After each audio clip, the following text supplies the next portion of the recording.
Hi, everybody. Rachel Teedy here on this first day of August, and it's been a beautiful day across the region. Before we get to our headlines, we are going to bring in first warning meteorologist Winique Martinez. And Winique, it has been a cooler day. It wasn't as humid. It was just lovely all around. Yeah, it was. And happy August, Rachel. This is a great start to the month, and I'm so excited for what we have in store. And right now, we have a good bit of dry air in place, so we can expect this beautiful weather pattern to stick around for the next few days. So, with this massive ridge of dry air that we have, we will remain clear and dry for the next few days, and we are not going to introduce rain into the forecast until about Thursday afternoon.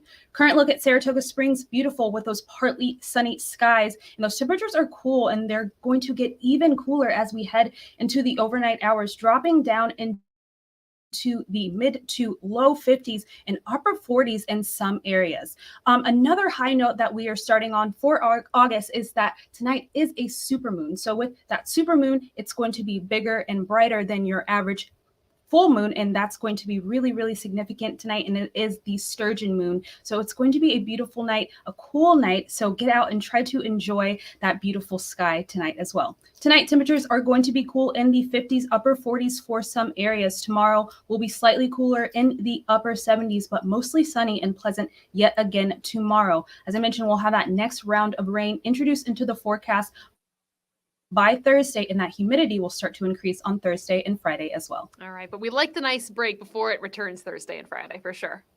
Yeah, definitely getting those fall feels this week. Yes, very much so. All right. Thank you, Winique, so much. Now to some of our top headlines here. The first one is that former President Donald Trump facing criminal charges for the third time this year. And we brought this to you as breaking news on News Channel 13 live at 5 today. Trump was indicted on 4 counts in connection to undermining the 2020 election. The charges accuse Trump and his allies of trying to stop the transfer of power to keep Trump in office, despite losing to President Joe Biden. The indictment says, quote, the defendant was determined to remain in power and spread lies that there had been fraud, creating an intense national atmosphere of mistrust and anger. Trump has been summoned to appear before a magistrate judge on Thursday. So a story that we will keep you updated on as developments occur. We're also following breaking news over retired Bishop Howard Hubbard. And this was a story that Dan Levy is covering tonight as well. Howard Hubbard says he's fallen in love and he's now married. Church leaders reacting to this, the current bishop of the Roman Catholic Diocese of Albany, Edward Scharfenberger, refuses to acknowledge this marriage. From his point of view, Hubbard remains a retired priest and therefore cannot enter a marriage. Hubbard led the diocese for 37 years, and when he retired in 2014 at the age of 75, he was the longest-serving bishop in the history of the 14-county diocese. Today, Hubbard is 84, and he wrote a letter to the Vatican last fall requesting he be returned to the lay state and be relieved of his clerical obligations.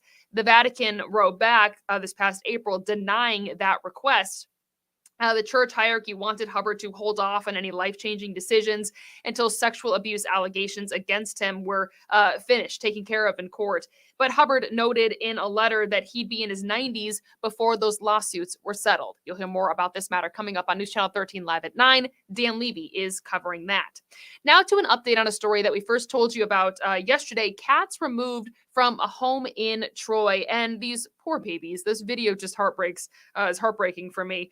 Taniqua Penix today visited the Mohawk Hudson Humane Society to see how these cats were doing. We showed you how these cats were removed from that home earlier this week. This was on Lincoln Avenue in Troy, where 50 cats were pulled from this house.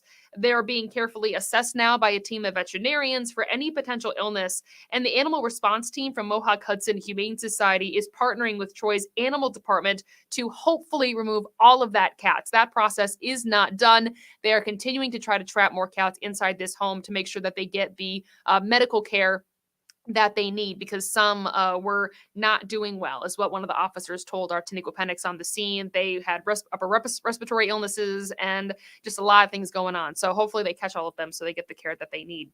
Well, a lot to come here on News Channel 13 live at 9 and 11. In addition to these stories that we are covering, of course, we have more headlines on the way. Winique is going to have the rest of your forecast, what you need to know for the rest of the week, and looking into the weekend. We'll see you then.